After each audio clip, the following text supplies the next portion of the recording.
Hail Kingdom, welcome to Pass of Excel 2 Assert Edict. Do you want cool mercenary build that clears even outside of the screen and melts bosses? Well, here it is. As you can see, all pinnacle bosses defeated, so this build is all content viable. You can defeat any obstacle in the end game. If you only want to copy the build, I ask you just to drop a like for the video and stay till the end, it just helps. But you can get planner in the pinned comment right now. So, for those of you who want to know how this build works, let's jump on up and I will explain you everything step by step. It's super simple and it will take just a little bit of time. So, basic clear is super easy, we just run and gun, and that's basically the playstyle of the build. We want to run and gun and we will deal loads of extra damage by doing exactly this. Also, it looks pretty cool, and it's Galvanic Shards Mercenary. Your Galvanic Shards will be blue because I'm using skin for skill right now, so answering most of those questions probably. Basic clear is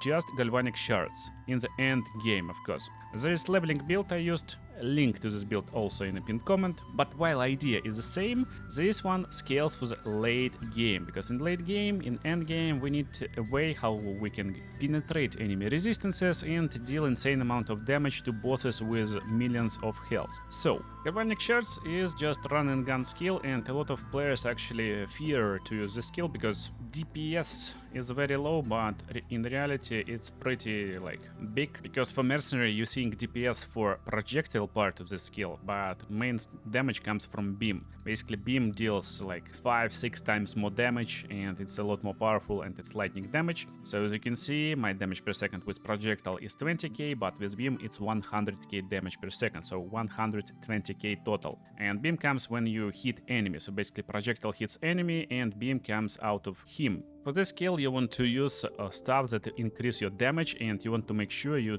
actually defeating enemies in 1 or 2 shots. So that's like point you want to achieve. When you get enough damage with your crossbow, with your rings, they will increase your damage later when you get better gear, then you actually can switch into this more quality of life style, and it will be nimble reload. Reloading crossbow faster actually increases DPS of Galvanic Shards by a lot. You never will see it on a DPS calculator, but again, faster you reload your crossbow, since we're using only one bolt per clip, it just helps a lot. Fork is great because your projectiles will fork and you don't care about this less damage after forking, because again, main damage comes not from projectiles. Again, it's one of the skills that is never listed on DPS, but DPS is insane. And I'm using efficiency right now because I'm using crossbow with +6 level 2 skills, and efficiency just helps again to press mana button less. There is other optional stuff. It's stoicism, gives you a lot more damage. I used it before, but right now I got enough damage.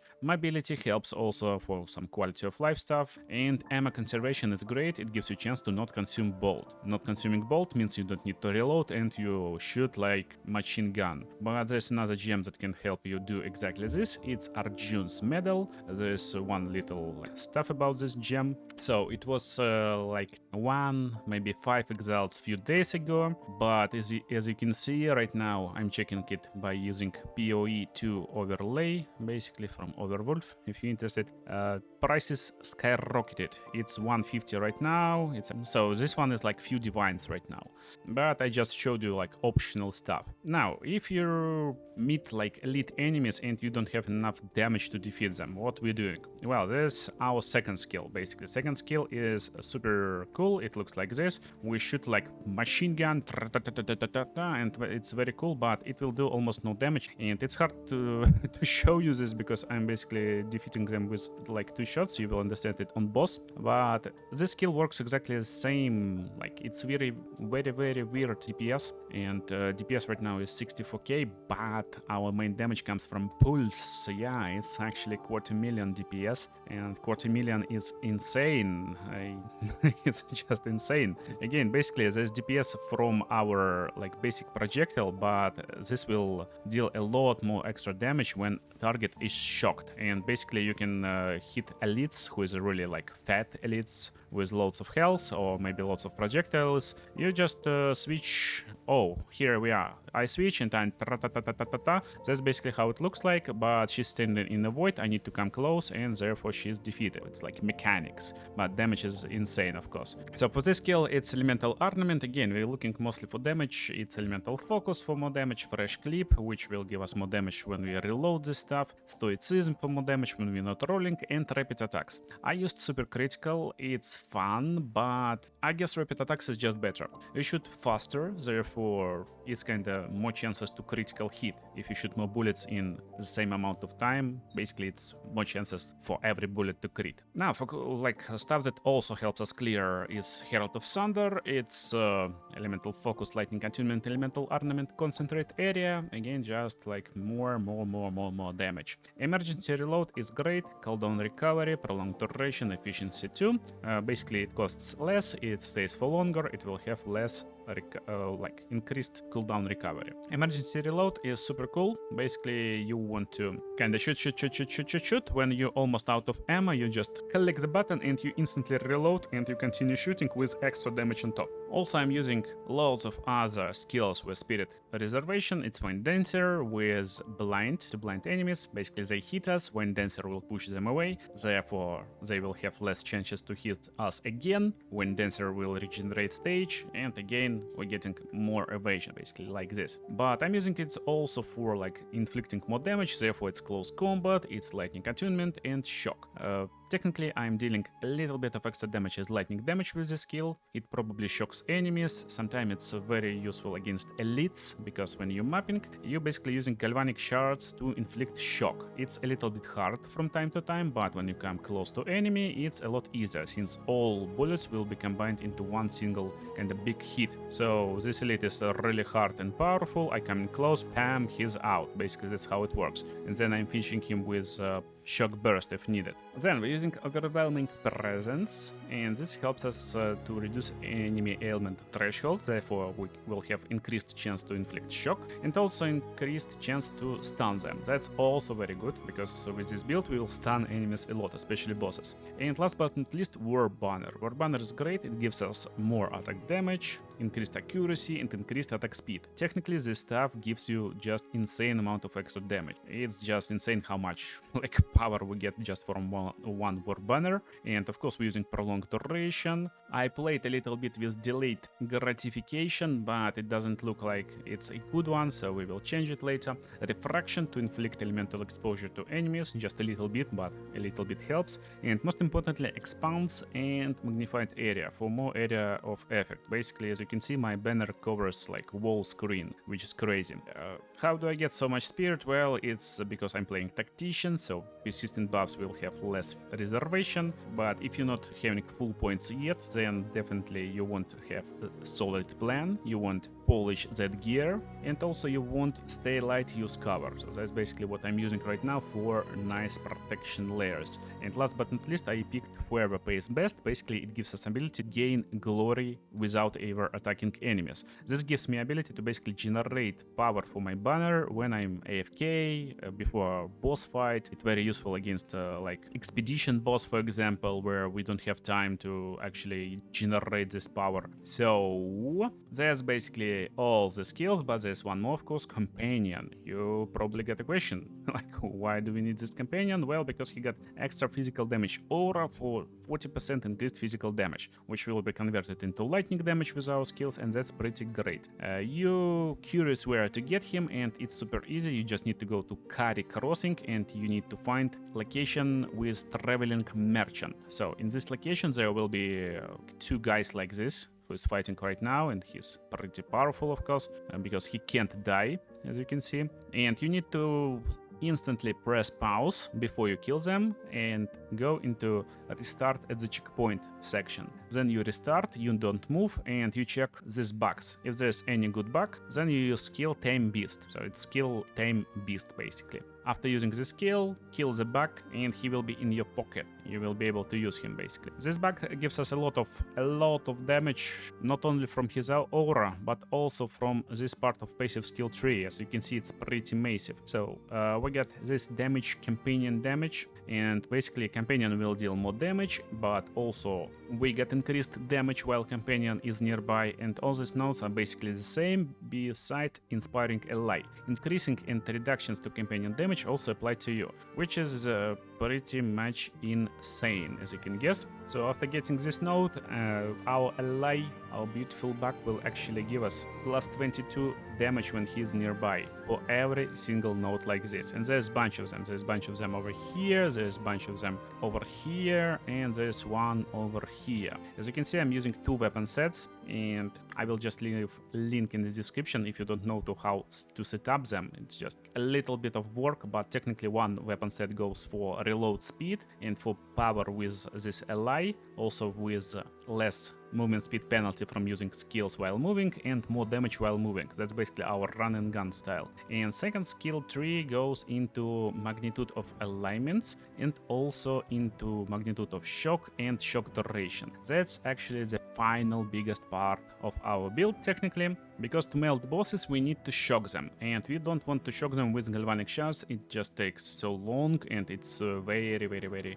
difficult, I would say. But we want to use our IAVP, basically this rifle. This rifle is crazy. We need to charge it and then it just destroys everyone like that. And here let me explain you like boss rotation. That's the boss rotation. You come to the boss, if it's possible. Against some bosses you want to preemptively drop your banner, and then you charge your rifle, and after boss is targetable you shoot, and then you shoot with the shards, with shock burst rounds of course, reload them and again, and basically boss should be finished, or you just need to shoot him a little bit more. With this build you will have insane duration of shock, and that's basically will give you enough shock to just destroy any boss easily.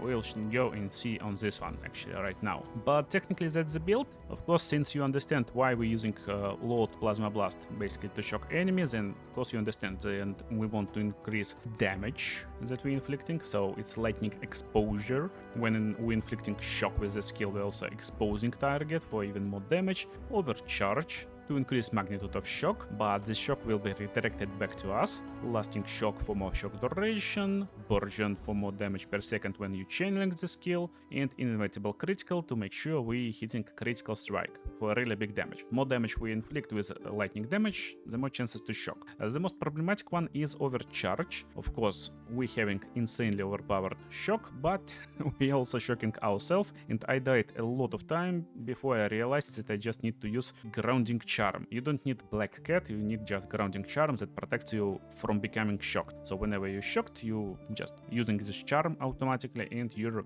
fine. For passive tree, I really recommend you just checking my planner, and that's late game build, so there's no actually real order what to do first. I don't recommend you to switch into this build when you're like level 45 for example, because you won't just have enough damage. For level 45 I recommend using leveling build, but you can switch into this from level 75, from level 80 probably, and you will have more than enough stuff on passive skill tree to have enough protection and stuff like that. By the way, before we destroy boss, about protection, so yeah, probably it's super important of course. So our stats is basically strength and dexterity and enough intelligence to use our support gems. So for me it's 40 intelligence basically. Definitely you want to cap your resistances, it's pretty basic, and for our protection we're looking for armor and evasion as much as possible, as high as possible of course, but we will be limited with 50% over here. So when you're near the cap, or you're capped actually, you can stop investing into the stats. And one of the most important layers for us is life. We're looking for life on every piece of equipment technically,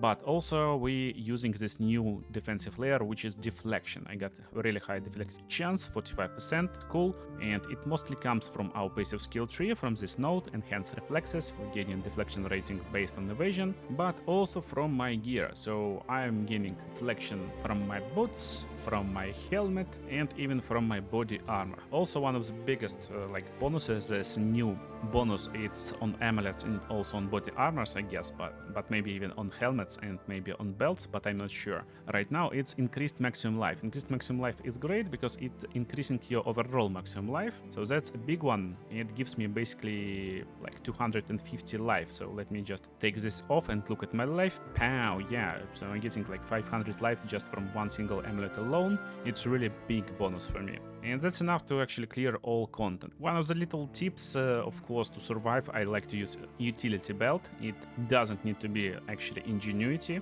I'm just preparing for my ultimate crafting project for my rings, and rings will give me insane amount of damage in combination with ingenuity, and I'm fine with my resistances, but you can use any utility belt. Utility belts gives you ability to recover 20% of life flasks instantly, and I'm using life flasks and mana flasks with recovery applied instantly also. This gives me ability to basically spam life and mana flasks if needed and instantly recover my character. So right now I don't have full life. Oh my goodness, I just replenished it. But anyway, basically I got no mana. Pow, full mana, just one click.